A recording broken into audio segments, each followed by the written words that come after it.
So far in this mixing section, we've looked at audio tracks and not mentioned MIDI.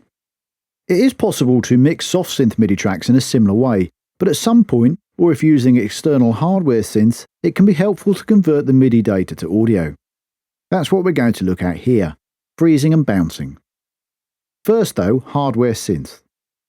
If you have one attached to your system, you'll be monitoring its output somehow. That might be through its own speakers, or perhaps it's attached to a mixer or your audio interface. Whichever method you use, you'll need to record its output to be able to mix and process it properly. This is simply a matter of hooking up its outputs to your inputs so that you can record it in the same way as any other instrument. It can then be processed and mixed in the same way as any other audio track. Soft synths have a couple of methods for converting MIDI to audio. First, there's freezing. We've mentioned this briefly before, and this is a quick method of creating a temporary WAV file to ease computer resource use. An audio WAV file is easier for a system to deal with than creating audio in real time from MIDI data. Note that regular audio tracks can be frozen in a similar way to ease the strain of any track effects. Before we get to actually performing the freeze though, let's take a quick look at some of the options. We can access these by right-clicking on the freeze icon in the track header, or doing the same in the synth rack view of the browser.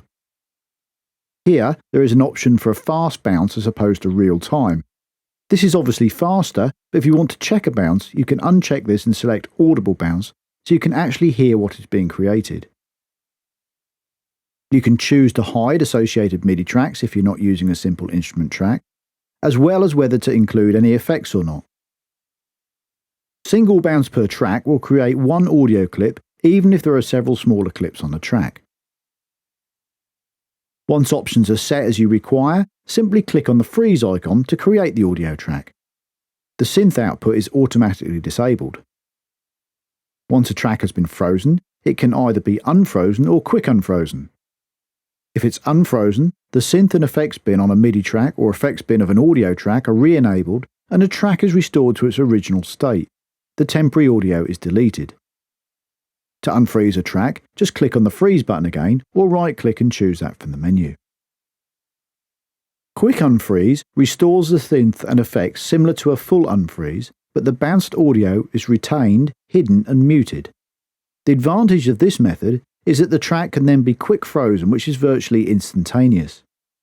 A track can only be quick frozen if it has been quick unfrozen.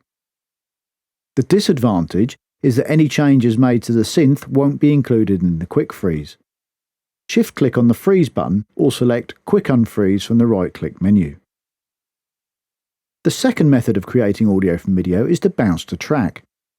To do that, first set the track up that you want to bounce how you want it, and then select it. If the synth isn't on a simple instrument track but on a separate MIDI and audio track, then select both tracks. Remember to check that the full length of the track is selected rather than just a section, unless you only want a short section bounced. Select Bounce to Track from the Tracks menu. The audio is bounced to a new track. The original tracks can then either be deleted or archived.